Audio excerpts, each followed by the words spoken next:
Years becomes a burden, just as it became a burden for me. It becomes a burden for an incumbent. It wears you down. Former Mobile County Sheriff Tom Purvis talking there about the wear and tear of serving 2 decades in office.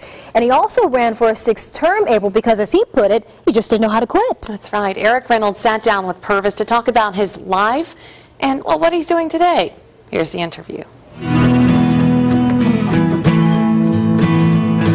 I've been out of office 16 years now, and I feel great. And I can get out and work all day in the yard or at any other thing. I can drive all day. I get in the car and I'll drive till I run out of gas.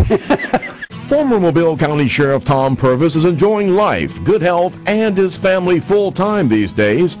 He says his backyard on Dog River was a jungle 6 years ago. Purvis has removed 50 trees since then with the same drive that took him into the sheriff's office. You have to be driven.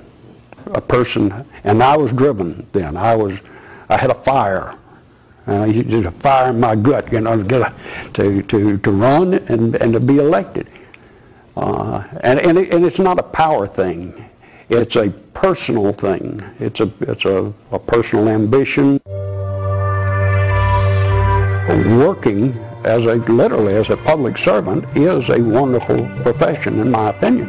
I think it's a very noble calling.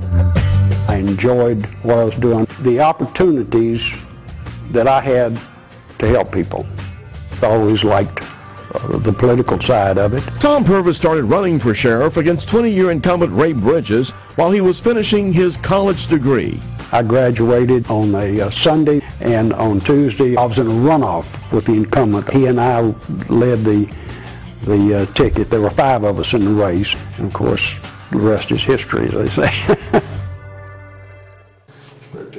I asked Purvis, of all the horrific things he saw as sheriff, what was the worst? Abandoned children. When you visit a home in the winter that has knocked out window panes, no power, no heat, dirty, no food,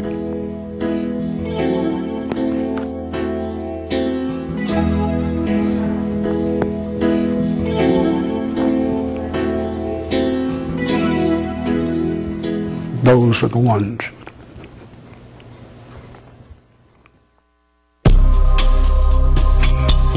His 20 years in office spanned 3 decades and a time of incredible change, including civil rights. The change in attitudes that we saw, more so than the people generally think of civil rights, was much deeper than that. It had to do with retention and hiring.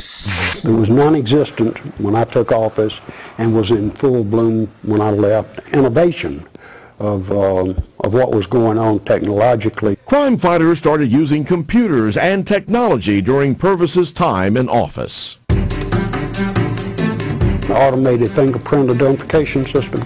I was instrumental in the legislation, getting the legislation passed, and first of all, getting the governor to sign on to it.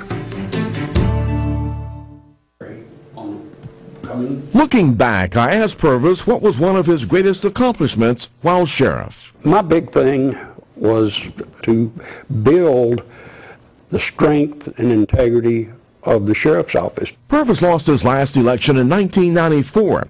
He says it's hard to leave while you're in the sheriff's office. He says he couldn't quit, but he was later thankful it ended at 20 years. Did me a favor. They prolonged my life. It really takes its toll on anybody that gets in. 20 years becomes a burden. Becomes a burden for an incumbent. It wears you down. I said, I'm going to serve 12 years. Jack Tillman won the '94 election. Purvis says their relationship never developed. No, I never visited that, never had a reason to. I tried to early on when he was first elected, but that didn't work, so I didn't follow up on it. The part that's best about it is that you answer to the people. I think Sam and his folks are doing an outstanding job because of lack of money. They are being asked to do impossible things. As he looks back, Purvis says there are regrets. Oh, Lord, yeah. Yeah, oh, yeah, that all the time. I go down there today and I say, dang, why didn't we think of that?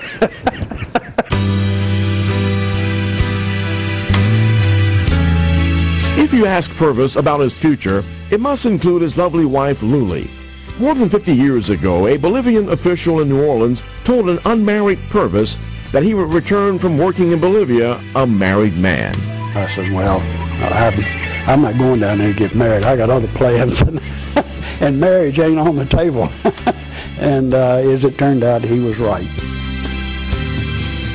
She had the beautiful eyes, and she just fascinated me, and I was smitten. I'm still smitten. I'm still smitten. In Mobile, Eric Reynolds, Fox 10 News. And Purvis does some consulting work for a phone company when he's not working on projects at their home. Yeah, Purvis and his wife Luli will celebrate 51 years of marriage in April, and they plan to continue taking trips, including one to Bolivia to visit their family. He is just a great man. That was a neat story in 51 years. I know. Congratulations, and they're both sweet, sweet people. Well, we have